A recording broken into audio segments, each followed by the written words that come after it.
Well, as a teenager, I used to pick coffee, and that is where my desire for success was born, either because I didn't want to go back to the coffee farm or I knew I could do better.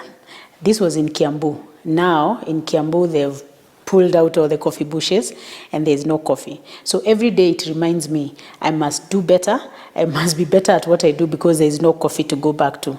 Her story would begin on the coffee farms of Kiambu, but continue on to the newsroom of Kenya Times back in 1997. I had a chance to write and gain knowledge on technology at the point where technology in Africa was just budding. It was just starting off in the early 2000s.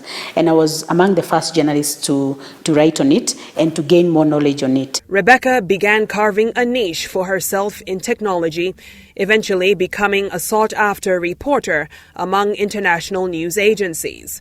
But Rebecca would eventually put the pen down. So why did she leave? I just got tired of telling people where the money was. But a question would change it all for Rebecca. So one time I asked a guy who was heading the CCK then, I asked, so if you're a youth or somebody who is small in a village somewhere and you're hearing the whole technology conversation, this was like 2003, and you're looking for something that you will not take a lot of money, one, because you probably don't have that money, but in future, it will pay the benefits you're looking for. And this guy told me, you know what, in future, telecom companies and ISPs will be outsourcing installation services. She started by doing DSTV installations. Soon, Safaricom came calling and asked Rebecca to do WiMAX installations.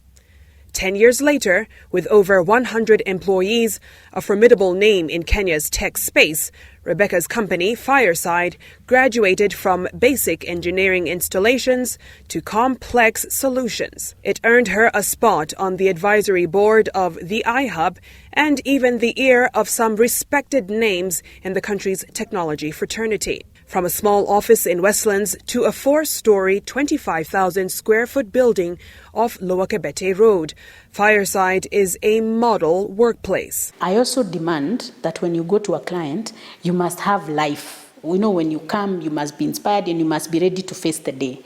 The only way I can make that is by facilitating that aspect, making sure that at least you're well fed. Now, by having a creche, I am a mother. And I wouldn't want anybody to go and express, another mother to go and express in the toilet.